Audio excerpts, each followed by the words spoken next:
देश की बात में आइए आपको अब ले चलते हैं हम कर्नाटक। आईटी सेक्टर को मंदी के दौर से छुटकारा मिलेगा, इसकी संभावना कम ही दिखती है। छटनी का सिलसिला जारी है। निवेशकों का भरोसा आईटी सेक्टर में फिलहाल पहले जैसा नहीं है। हालांकि विकास दर 11% से ऊपर होने की उम्मीद जताई गई है, लेकिन क्या वाकई पिछले साल डबल डिजिट ग्रोथ होगी, एक बड़ा सवाल है।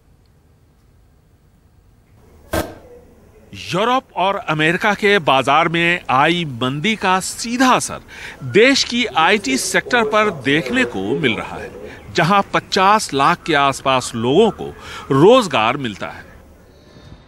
पिछले 3 दशकों से आईटी सेक्टर में निवेश करने वाले 62 साल के के.एन. कामत अब निवेश के लिए दूसरे सेक्टर्स ढूंढ रहे हैं, क्योंकि उनका मानना है कि कैश फ्लो आने वाले समय में आईटी सेक्टर के लिए बड़ी चुनौती हो सकती है, क्योंकि विदेशी कंपनियां मौजूदा हालात में समय पर हो सकता है भुगतान न कर पाएं और इससे समस्या और बढ़ जाएगी।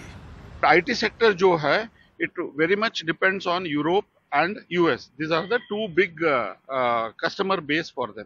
उनका इंटरेस्ट कॉस्ट भी बढ़ रहा है, सो इसके कारण इंडस्ट्री डेफिनेटली थोड़ा नीचे आएगा। कितना बरस आएगा, कब आएगा पता नहीं चलेगा, बट वो आएगा। जब आएगा इनका कस्टमर बेस जो है, आईटी कस्टमर बेस जो भी है, इफेक्ट तो होने वाला है।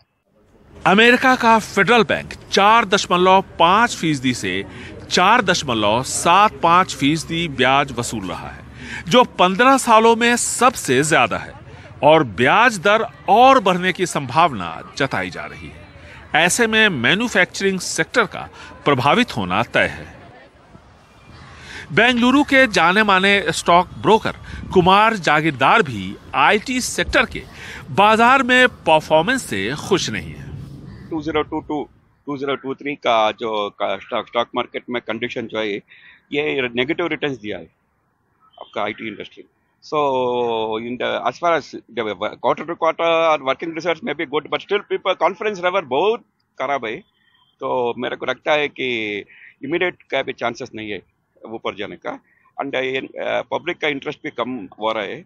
हालांकि आर्थिक सर्वेक्षण इस साल 18.5 बिलियन का मार्केट साइज की उम्मीद लगाए बैठा है, 11.02% के विकास दर से, लेकिन जानकार ऐसा नहीं मानते।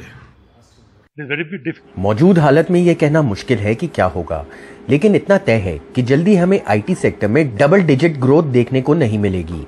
मंदी का दौर है, अंतर्राष्ट्रीय स्तर पर चल रहा है, और अब ऐसे में कंपनियां मुनाफे को बढ़ाने की कोशिश कर रही हैं।